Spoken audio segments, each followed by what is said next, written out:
বাংলাদেশ বিশ্বাস করে যে এই সম্মেলনের অর্জন বৈশ্বিক সমৃদ্ধি অর্জনের জন্য আমাদের সবার অভিপ্রায় ও সহযোগিতা কাঠামো প্রণয়নে দিক নির্দেশক হিসেবে কাজ করবে। এই জুলাই আগস্ট মাসে বাংলাদেশে যে যুগান্তকারী পরিবর্তন সংগঠিত হয়েছে তার প্রেক্ষিতেই আজ আমি বিশ্ব সম্প্রদায়ের এই মহান সংসদে উপস্থিত হতে পেরেছি। আমাদের গণমানুষের, বিশেষ করে তরুণ সমাজের অফুরন্ত শক্তি আমাদের বিদ্যমান রাষ্ট্র কাঠামো ও প্রাতিষ্ঠানিক আয়োজনগুলো আমূল রূপান্তরের এক নতুন সম্ভাবনার দ্বার উন্মোচন করেছে। আমাদের ছাত্র ও যুব সমাজের আন্দোলন প্রথম দিকে মূলত ছিল বৈষম্য বিরোধী আন্দোলন, পর্যায়ক্রমে তা গণ আন্দোলনের রূপ নিয়েছে। এরপর সারা পৃথিবী অবাক বিস্ময়ে দেখেছে কিভাবে সমগ্র বাংলাদেশের মানুষ একনায়কতন্ত্র, নিপীড়ন, বৈষম্য, অবিচার ও দুর্নীতির বিরুদ্ধে রাজপথ ও সামাজিক যোগাযোগের মাধ্যমে দৃঢ়ভাবে রুখে দাঁড়িয়েছিল। আমাদের ছাত্র জনতা তাদের অদম্য সংকল্প ও প্রত্যয়ের মাধ্যমে একটি স্বৈরাচারী ও অগণতান্ত্রিক শাসন ব্যবস্থা থেকে আমাদের মুক্তি এনে দিয়েছে। তাদের এই সংকল্পের মধ্যেই আমাদের দেশের ভবিষ্যৎ নিহিত।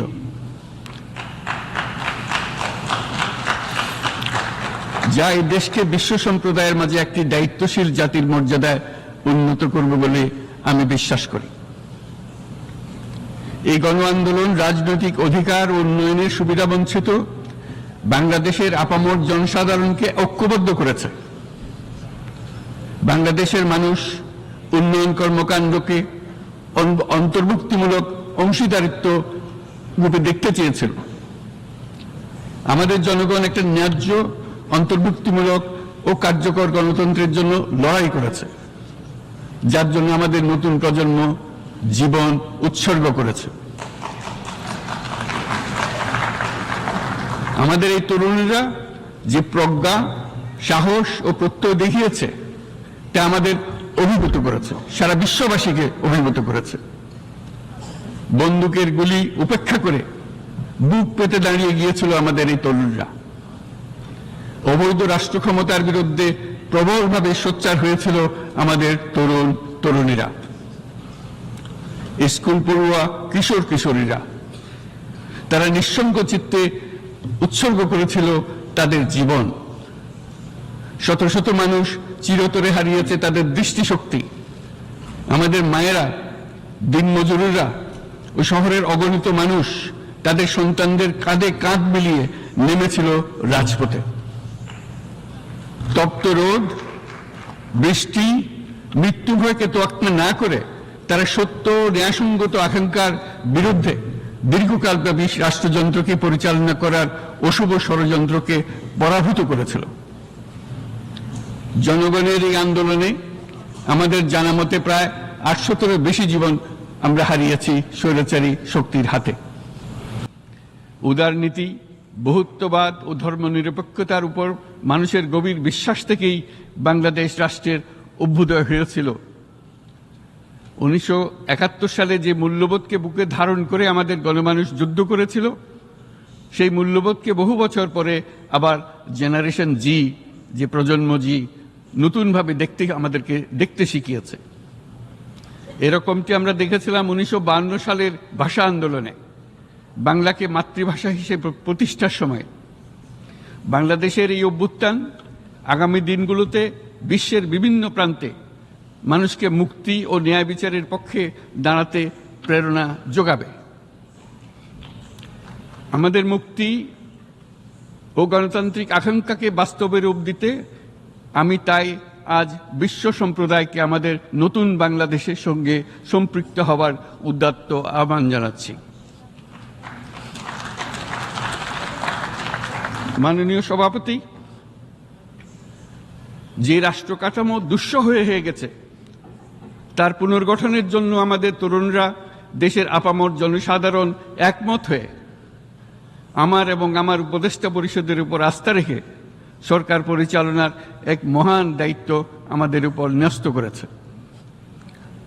এই দায়িত্ব গ্রহণের পর আমরা গভীর বিস্ময় ও হতাশার সঙ্গে মুখোমুখিভাবে দেখতে পাচ্ছি কিভাবে সর্বগ্রাসী দুর্নীতি একটি কার্যকর গণতান্ত্রিক ব্যবস্থাকে ধ্বংসস্তূপে পরিণত করেছে, কিভাবে রাষ্ট্রের মূল প্রতিষ্ঠানগুলোকে নির্মমভাবে দলীয়করণের আবর্তে বন্দী করে রাখা হয়েছিল, কিভাবে জনগণের অর্থকে লুটপাট করা হয়েছিল, কিভাবে একটি বিশেষ স্বার্থান্বেষী গোষ্ঠী সমস্ত ব্যবসা বাণিজ্যকে অন্যায়ভাবে নিজেদের হাতে কুক্ষিগত করে দেশের সম্পদ অবাধে বিদেশে পাচার করে দিয়েছে।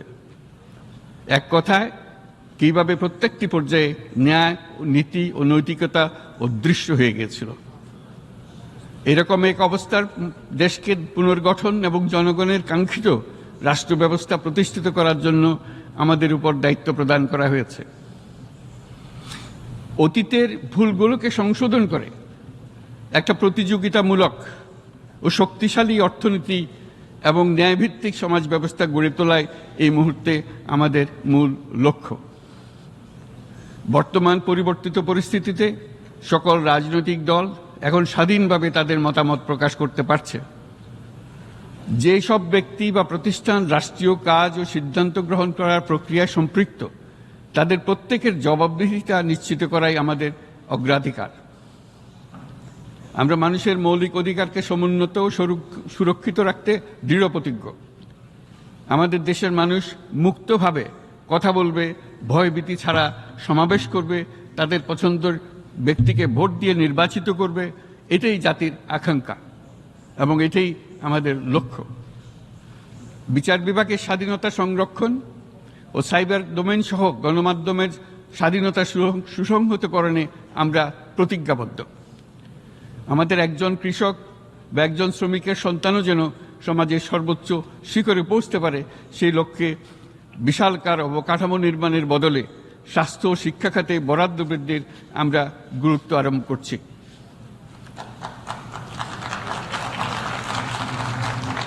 রাষ্ট্র ব্যবস্থার সকল পর্যায়ে সুশাসন ফিরিয়ে আনাই আমাদের অভীষ্ট। বাংলাদেশে যেসব আন্তর্জাতিক, আঞ্চলিক এবং দ্বিপাক্ষিক চুক্তির পক্ষভুক্ত, সেগুলো প্রতিপালনে আমাদের সরকার বদ্ধপরিকর।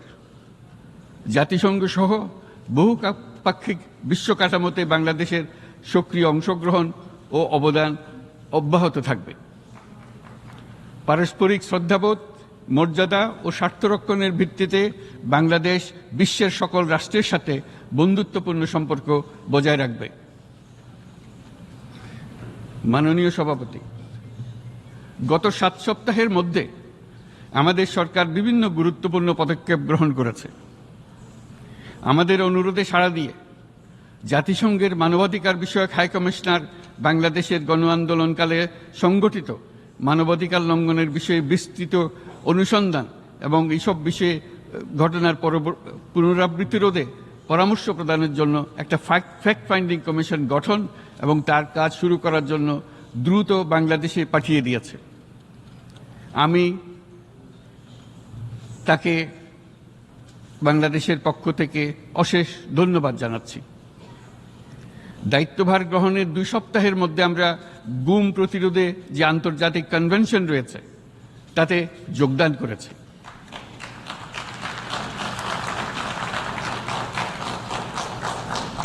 এর আশু বাস্তবায়নের জন্য প্রয়োজনীয় দেশীয় আইন ও বিধি প্রণয়নে আমরা এখন প্রক্রিয়া শুরু করেছি।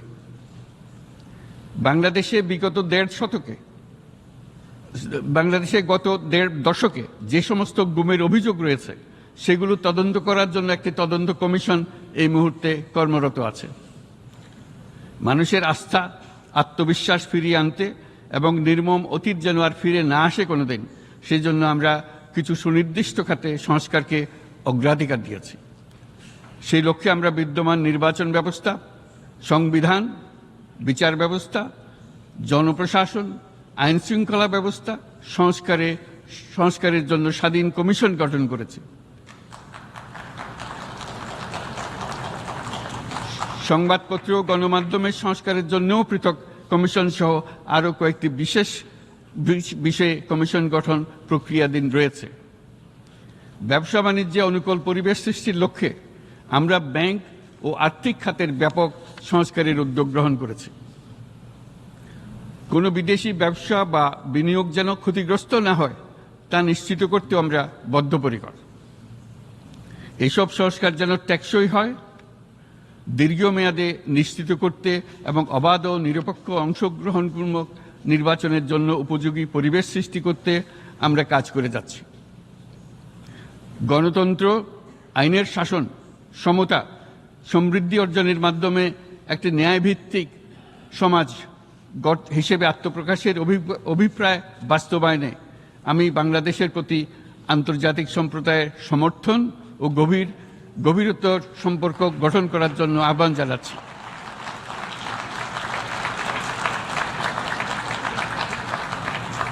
মাননীয় সভাপতি, বাংলাদেশ মনে করে যে শান্তি রক্ষা ও সংঘাত মোকাবেলা জনগণের সমৃদ্ধি নিশ্চিত করার মূল চালিকা শক্তি। সাম্প্রতিক বিপ্লবকালে আমাদের ইতিহাসের সবচেয়ে কঠিনতম সময়ে জনগণের মুক্তির আকাঙ্ক্ষা পূরণে তাদের পাশে দৃঢ়ভাবে দাঁড়িয়ে আমাদের সাহসী সশস্ত্র বাহিনীসমূহ আরও একবার শান্তির প্রতি তাদের অঙ্গীকার প্রমাণ করেছে।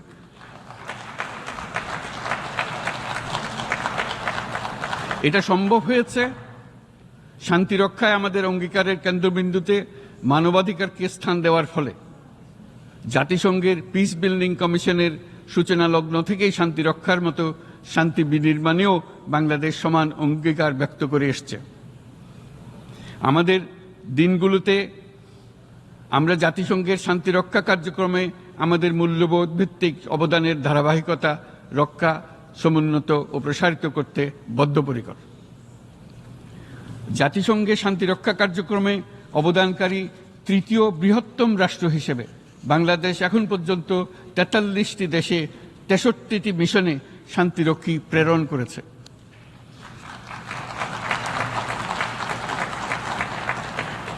বসনিয়া থেকে শুরু করে কঙ্গো পর্যন্ত বিশ্বের বিভিন্ন প্রান্তে এসব মিশনে দায়িত্ব পালনকালে ১৬৮ জন বাংলাদেশি শান্তিরক্ষী নিজেদের জীবন বিসর্জন দিয়েছে।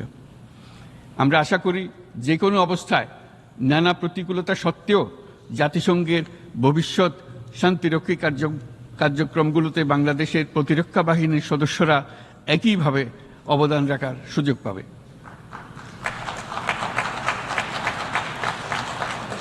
মাননীয় সভাপতি, আমাদের সকলের বাসস্থান এই পৃথিবী বৈশ্বিক অগ্রাধিকারগুলোকে সঠিকভাবে নির্ণয় করতে আগ্রহী। জলবায়ু পরিবর্তন আমাদের সকলের অস্তিত্বের প্রতি হুমকি স্বরূপ। এই গ্রীষ্মে সর্বকালের রেকর্ড ভঙ্গকারী তাপদাহ আমাদের জলবায়ুজনিত পরিবর্তনের কথা স্পষ্টভাবে স্মরণ করিয়ে দিয়েছে। আমাদের যা প্রয়োজন তা হলো জলবায়ু সম্পর্কিত ন্যায় বিচার, যাতে করে দায়িত্বজ্ঞানহীন সিদ্ধান্ত, উদাসীন আচরণ কিংবা এর মাধ্যমে সাধিত ক্ষতির বিষয়ে যারা সংশ্লিষ্ট তাদের দায়বদ্ধ করা যায়। জলবায়ু পরিবর্তনজনিত দীর্ঘমেয়াদী প্রভাবগুলো অপূরণীয় ক্ষতির কারণ হয়ে দাঁড়িয়েছে।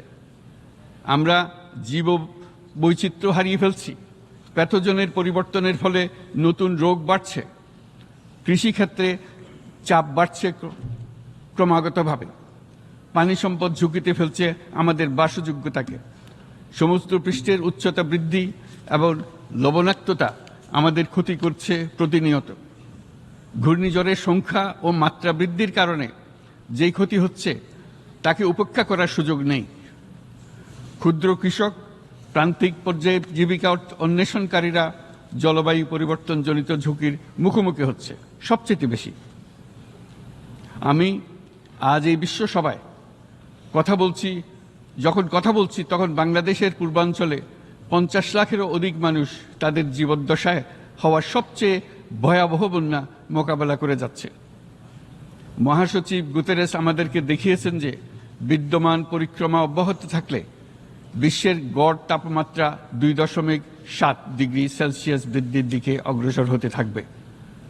তাই বাংলাদেশের মতো জলবায়ু ঝুঁকিতে থাকা দেশগুলোতে অভিযোজনের জন্য ব্যাপক বিনিয়োগের আহ্বান জানাচ্ছি।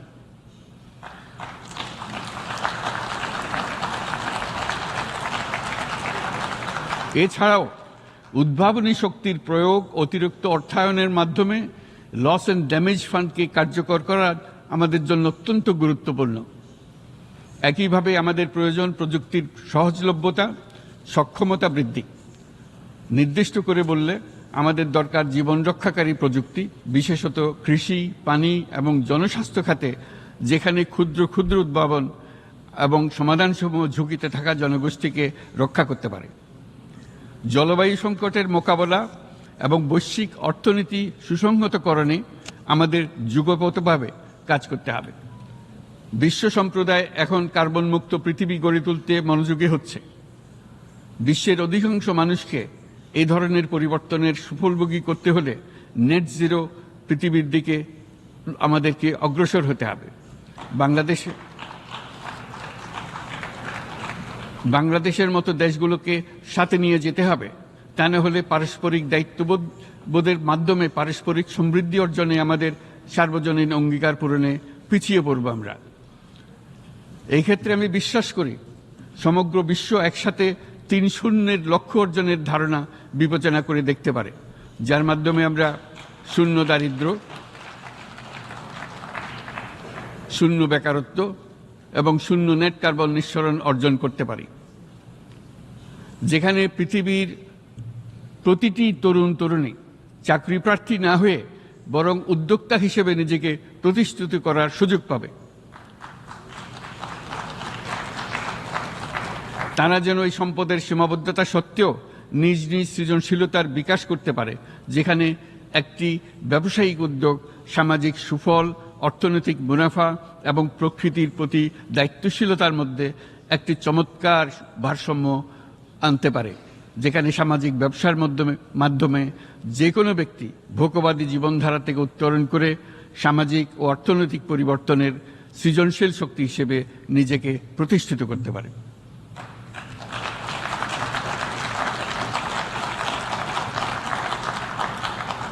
এই সময়ে তাই প্রয়োজন উন্নত উন্নয়নশীল সকল দেশসমূহ এবং বিভিন্ন অংশীদারদের মধ্যে নতুন দৃষ্টিভঙ্গি, নতুন মূল্যবোধ এবং নতুন একতা। সামগ্রিকভাবে এই লক্ষ্য অর্জনে জাতিসংঘ ব্যবস্থা, জাতীয় আঞ্চলিক পর্যায়ে সরকারসমূহ, সকল ব্যবসা প্রতিষ্ঠান, বেসরকারি অংশীজন এবং দাতব্য সংস্থাগুলোকে একসঙ্গে কাজ করতে হবে। আমাদের অর্থনৈতিক কাঠামোতে সামাজিক ব্যবসাকে স্থান দিলেই নিচের অর্ধেকাংশ মানুষের জীবনে তা বিরাট পরিবর্তন আনতে পারে।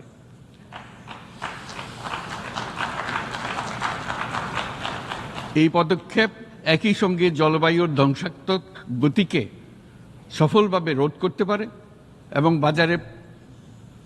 বাজার ব্যবস্থার মাধ্যমেই এই মীমাংসা হতে পারে। এ বিষয়ে আমি মহাসচিব গুতেরেসের বিশেষ দৃষ্টি আকর্ষণ করছি। মাননীয় সভাপতি, বহুমুখী সংকটে জর্জরিত বর্তমান বিশ্বে যুদ্ধ এবং সংঘাতের ফলে ব্যাপক ভিত্তিতে মানুষের অধিকার খর্ব হচ্ছে। বিশ্ববাসীর উদ্বেগ এবং নিন্দা সত্ত্বেও গাজায় গণহত্যা থামছে না।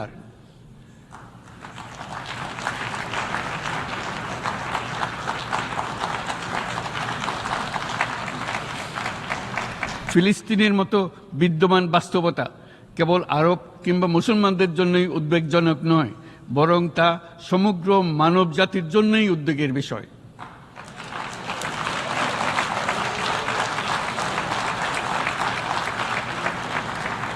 একজন মানুষ হিসেবে প্রত্যেক ফিলিস্তিনির জীবন অমূল্য।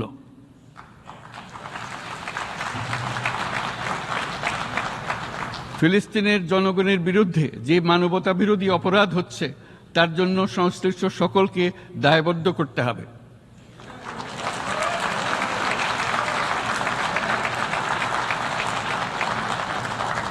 ফিলিস্তিনের জনগণের উপর চলমান নৃশংসতা, বিশেষত নারী এবং শিশুদের সাথে প্রতিনিয়ত যে নিষ্ঠুরতা বিশ্ব দেখাচ্ছে, তা থেকে নিস্তারের জন্য বাংলাদেশ অনতিবিলম্বে সম্পূর্ণ যুদ্ধবিরতির আহ্বান জানাচ্ছে।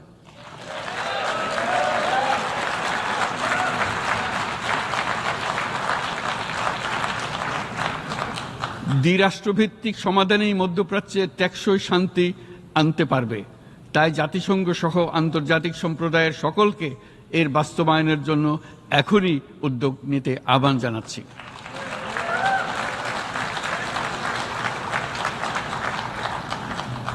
গত 2.5 বছর ধরে ইউক্রেনে চলমান যুদ্ধে বহু মানুষ প্রাণ হারিয়েছে। এই যুদ্ধের প্রভাব সর্বব্যাপী, এমনকি বাংলাদেশের অর্থনীতিতেও এর নেতিবাচক প্রভাব আমরা অনুভব করছি। আমরা তাই উভয় পক্ষকে সংলাপে বসে বিরোধ নিরসনের মাধ্যমে যুদ্ধের অবসান ঘটানোর আহ্বান জানাচ্ছি। মাননীয় সভাপতি, বাংলাদেশ গত 7 বছর যাবৎ মায়ানমার হতে আগত 12 লাখেরও বেশি রোহিঙ্গাদের মানবিক কারণে আশ্রয় দিয়ে আসছে। এর ফলে আমরা বিরাট সামাজিক, অর্থনৈতিক, পরিবেশগত ক্ষতির সম্মুখীন হচ্ছি। মায়ানমারের অভ্যন্তরীণ সমস্যা থেকে সৃষ্ট এই সংকট বাংলাদেশ ও আমাদের অঞ্চলের জন্য প্রথাগত ও অপ্রথাগত উভয় ধরনের নিরাপত্তা ঝুঁকির কারণ হয়ে দাঁড়িয়েছে। মায়ানমার থেকে বাংলাদেশে বলপূর্বক বাস্তুচ্যুত রোহিঙ্গাদের সহায়তা করতে আমরা অঙ্গীকারবদ্ধ। আমরা রোহিঙ্গাদের জন্য মানবিক সহায়তা কার্যক্রম চালু রাখা এবং তাদের টেকসই প্রত্যাবর্তন নিশ্চিত করার উদ্দেশ্যে আন্তর্জাতিক সম্প্রদায়ের পর্যাপ্ত সহায়তা অব্যাহত রাখার আহ্বান জানাচ্ছি। রোহিঙ্গাদের সাথে সংগঠিত হওয়া ব্যাপক ভিত্তিক মানবাধিকার লঙ্ঘনের জন্য আন্তর্জাতিক বিচার আদালত এবং আন্তর্জাতিক অপরাধ আদালতে চলমান বিচার প্রক্রিয়ার মাধ্যমে ন্যায় বিচার নিশ্চিত করাও সমানভাবে গুরুত্বপূর্ণ। রোহিঙ্গারা যাতে নিজ দেশে স্বাধীন এবং মর্যাদাপূর্ণ জীবনযাপন করতে পারে সেই লক্ষ্যে অনুকূল পরিবেশ তৈরিতে জাতিসংঘ অন্যান্য আন্তর্জাতিক প্রতিষ্ঠানের ধারাবাহিক প্রচেষ্টার প্রশংসা দাবিদার। এই লক্ষ্যে রোহিঙ্গারা যাতে পর্যাপ্ত নিরাপত্তা ও অধিকার নিশ্চিত করে তাদের নিজ ভূমি রাখাইনে ফিরে যেতে পারে তার পথ সুগম করা অত্যন্ত দরকার। মায়ানমারে প্রতিনিয়ত পরিবর্তনশীল অবস্থা বিবেচনা রেখে বাংলাদেশ আন্তর্জাতিক সম্প্রদায়ের সাথে একযোগে রোহিঙ্গাদের নিজ দেশে মর্যাদাপূর্ণ টেকসই প্রত্যাবর্তনের জন্য পরিবেশ সৃষ্টিতে কাজ করতে প্রস্তুত।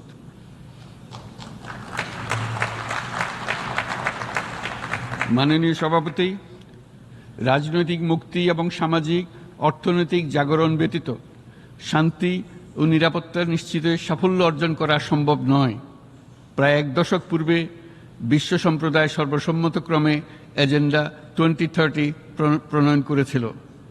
আমরা সবাই আমাদের সামষ্টিক আকাঙ্ক্ষা ও বিশ্বাস অর্পণ করেছি এই সার্বজনীন টেকসই উন্নয়ন অভিষ্টগুলো অর্জনে। সার্বিকভাবে মাত্র 17% ও কম লক্ষ্যমাত্রা অর্জন হয়েছে। স্পষ্টতই এই ক্ষেত্রে অনেক উন্নয়নশীল রাষ্ট্র আরও পিছিয়ে আছে। উন্নয়নশীল দেশগুলোকে এসডিজি অর্থায়নের বছরে প্রায় 2.5 থেকে 4 ট্রিলিয়ন মার্কিন ডলারের সমান ঘাটতি মোকাবেলা করতে হচ্ছে। উন্নয়নশীল বিশ্বের ঋণের বোঝা, ক্ষয়িষ্ণু আর্থিক সক্ষমতা এবং জলবায়ু পরিবর্তনের ক্ষতিকর প্রভাবের কারণে বাংলাদেশের মতো দেশগুলিতে বেশি ঝুঁকিতে রয়েছে। আমরা আশা করি উন্নয়নের জন্য অর্থায়ন সংক্রান্ত 4র্থ আন্তর্জাতিক সম্মেলনে এই ধরনের জটিল এবং কাঠামোগত সমস্যাগুলোর দিকে নজর দেওয়া হবে। বহুপাক্ষিক আর্থিক প্রতিষ্ঠানগুলোকে এমন অভিন্ন লক্ষ্যে নিয়ে যাওয়ার কাজ করতে হবে যাতে সকল রাষ্ট্র সমানভাবে সম্পদ ও সুযোগের ব্যবহার করতে পারে। তারা নিজেদের কর্মসূচিতে সামাজিক ব্যবসাকে গুরুত্বপূর্ণ ভূমিকা দিতে পারে যাতে নিম্ন আয়ের দেশগুলোর বাস্তবতাকে বিশেষভাবে মোকাবেলা করা যায়, যা ব্যবসায়ী উদ্যোগ এবং ব্যক্তির সৃজনশীলতাকে উদ্বুদ্ধ করে, যা বঞ্চিত জনগোষ্ঠীকে বিশালভাবে সহায়তা করে। এই ক্ষেত্রে অবৈধ অর্থের প্রবাহ এবং উন্নয়নশীল দেশগুলো থেকে সম্পদ পাচার বন্ধ করা অত্যন্ত আবশ্যক। উন্নয়নশীল দেশগুলো থেকে পাচার হয়ে যাওয়া সম্পদ ফেরত আনার জন্য আন্তর্জাতিক সহযোগিতা জোরদার করতে হবে। আমরা আশা করি কর ফাঁকি রোধে আন্তর্জাতিক কর কনভেনশন অতি শীঘ্রই গৃহীত হবে। মাননীয় সভাপতি, আমরা যে নিবিড়ভাবে সংযুক্ত বিশ্বে বসবাস করছি, সেখানে অভিবাসন এবং মানুষের অবাধ প্রবাহ এক অলঙ্ঘনীয় বাস্তবতা। বাংলাদেশি নাগরিকরা প্রতিনিয়ত বিভিন্ন দেশে অভিবাসী হিসেবে যাচ্ছেন। তারা বিভিন্ন দেশে তাদের কর্মসংস্থানের সন্ধানে আছেন। বিশ্বের বিভিন্ন প্রান্তে এই মুহূর্তে প্রায় 1.5 কোটি প্রবাসী বাংলাদেশি আছেন। সকলের জন্য অভিবাসনের উপযোগিতা নিশ্চিত করতে বিশ্ব সমাজকে নিরাপদ, সুশৃঙ্খল এবং নিয়মিত মর্যাদাপূর্ণ অভিবাসনের পথ সুগম করতে হবে। আন্তর্জাতিক সম্প্রদায়কে অভিবাসীদের মানবাধিকার এবং তাদের প্রতি মানবিক আচরণ নিশ্চিত করতে হবে। অভিবাসনের উপর 2018 সালে যে গ্লোবাল কম্প্যাক্ট অন মাইগ্রেশন গৃহীত হয়েছে, তার পূর্ণ বাস্তবায়নে বাংলাদেশ প্রতিশ্রুতিবদ্ধ এবং একই সাথে অনিরাপদ অভিবাসন রোধেও আমরা বদ্ধপরিকর। মাননীয় সভাপতি, প্রতি বছর প্রায় 25 লক্ষ তরুণ তরুণী বাংলাদেশের শ্রমবাজারে যুক্ত হচ্ছেন। বাংলাদেশের বিপুল জনশক্তির প্রায় 2/3 তরুণ।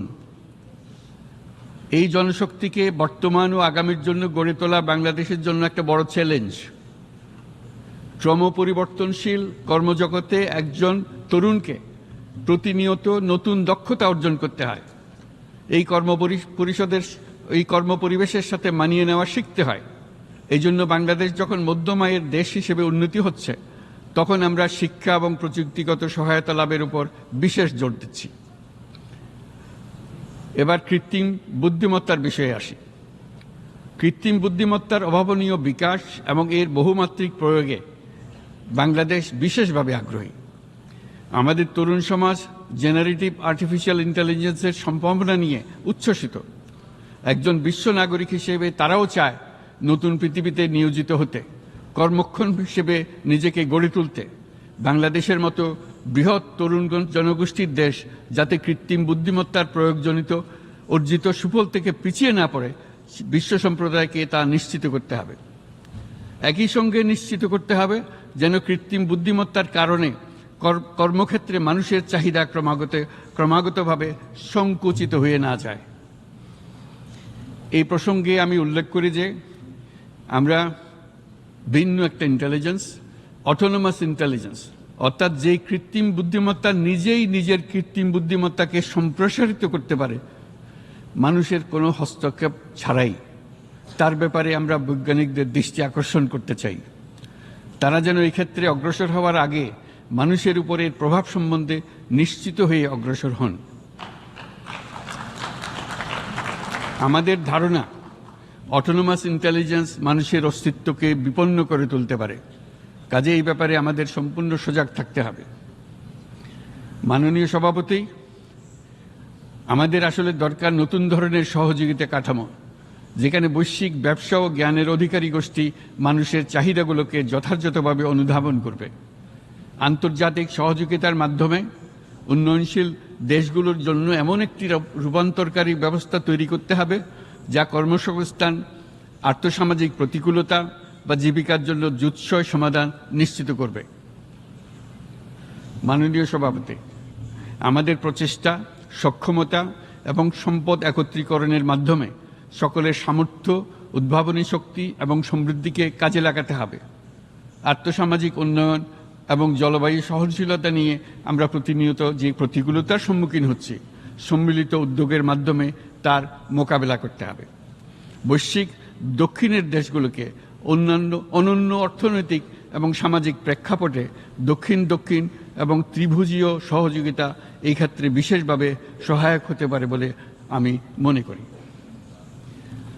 বৈশ্বিক দক্ষিণের আওয়াজকে বিশ্বব্যাপী জোরালোভাবে তুলে ধরার জন্য প্রয়োজন সম্মিলিত উদ্যোগ। সেই জন্য বৈশ্বিক এজেন্ডা প্রণয়ন ও বাস্তবায়ন নিশ্চিত করতে বৈশ্বিক দক্ষিণের দেশগুলোর মতামতকে যথাযথ গুরুত্বের সাথে বিবেচনা করতে হবে। জনাব সভাপতি, কোভিড অতিমারির অভিজ্ঞতায় আমরা দেখেছি জনস্বাস্থ্যে ব্যাপক বিনিয়োগ কতটা গুরুত্বপূর্ণ হতে পারে।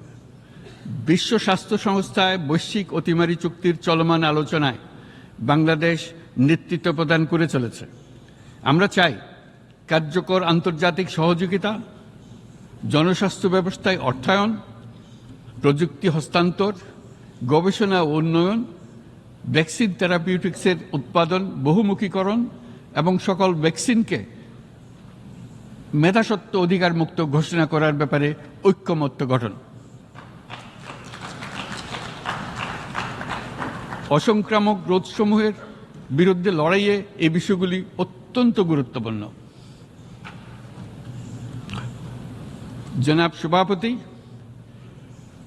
এবছর আমরা জাতিসংঘের সাথে বাংলাদেশের অংশীদারিত্বের সুবর্ণ জয়ন্তী উদযাপন করছি। গত 50 বছর ছিল আমাদের জন্য একটা পারস্পরিক শিক্ষণীয় সম্মিলিত যাত্রা। সীমিত উপায়ে বাংলাদেশ বৈশ্বিক শান্তি ও নিরাপত্তা, ন্যায়, সমতা, মানবাধিকার প্রতিষ্ঠায় ধারাবাহিকভাবে অবদান রেখে আসছে। আমাদের সমন্বিত প্রয়াসের পেছনে আছে সত্যিকার অর্থে একটি নিয়মভিত্তিক বৈশ্বিক ব্যবস্থা গড়ে তোলা। এই প্রসঙ্গে উদাহরণ হিসেবে আমি স্মরণ করছি 1999 সালে জাতিসংঘ সাধারণ পরিষদে ক্ষুদ্র ঋণের উপর গৃহীত রেজুলেশনের কথা। সেই সময় জাতিসংঘ 2005 সালকে ইয়ার অফ মাইক্রোক্রেডিট ঘোষণা করেছিল, যার ফলে ক্ষুদ্র ঋণ বিশ্বব্যাপী সম্প্রসারিত হবার সুযোগ পেয়েছিল। একই সময়ে বাংলাদেশের উদ্যোগে গঠিত হয়েছিল ফ্রেন্ডস অব মাইক্রোক্রেডিট। 2001 সাল থেকে সাধারণ পরিষদে কালচার অফ পিস সংক্রান্ত বাৎসরিক যে রেজলিউশন গৃহীত হয়ে আসছে, বা নিরাপত্তা পরিষদে নারী, শান্তি ও নিরাপত্তা সংক্রান্ত যে 1325 নম্বর রেজলিউশন গৃহীত হয়েছিল, তা বাংলাদেশের বিশ্বজনীন উদ্যোগগুলোর প্রতিফলন এবং অবদান। মাননীয় সভাপতি, আজ এই মহান বিশ্বসভায় বিশ্ব নেতৃবৃন্দের উপস্থিতিতে প্রতিধ্বনিত হচ্ছে শান্তি, নিরাপত্তা, ন্যায় বিচার প্রতিষ্ঠা এবং সম্পদের সুষম বন্টনের মাধ্যমে সকলের অন্তর্ভুক্তি নিশ্চিত করার আহ্বান। সদস্য রাষ্ট্র হিসেবে আমাদের প্রত্যেককে আজ গভীরভাবে অনুধাবন করতে হবে কিভাবে আমরা নারী, পুরুষ সকলের জন্য ও আগামীর দিনগুলোতে উদ্যোক্তা হবার সমান সুযোগ সৃষ্টি এবং তাদের ক্ষমতায়ন নিশ্চিত করতে পারি। সকল বৈশ্বিক সমস্যার সমাধানের জন্য আমাদের সবার হাতে যথেষ্ট সক্ষমতা, সম্পদ এবং উপায় রয়েছে। আসুন আমরা জাতীয় বা আন্তর্জাতিক যেসব প্রতিশ্রুতি দিয়েছি তা বাস্তবায়ন করি এবং অর্থনৈতিক ক্ষেত্রে সামাজিক ব্যবসার ধারণা প্রতিষ্ঠিত করে সকল প্রকার বৈষম্য ও অসমতার অবসানে ঐক্যবদ্ধভাবে আমরা কাজ করি। বাংলাদেশের তরুণরা প্রমাণ করেছে যে মানুষের স্বাধীনতা, মর্যাদা ও অধিকার সমুন্নত রাখার অভিপ্রায় কোনো উচ্চাভিলাষ নয়, বরং এটা সকলের নিশ্চিত প্রাপ্য। আজ এই মহান সমাবেশে আপনাদের উপস্থিতিতে শান্তি, সমৃদ্ধি ও ন্যায় বিচার নিশ্চিত করতে আন্তর্জাতিক, আঞ্চলিক এবং জাতীয় পর্যায়ে বাংলাদেশে তার ভূমিকাকে ক্রমাগতভাবে জোরদার করার নিশ্চয়তা দিচ্ছে। আজ আপনাদের সবাইকে শুভেচ্ছা জানাচ্ছি, ধন্যবাদ জানাচ্ছি।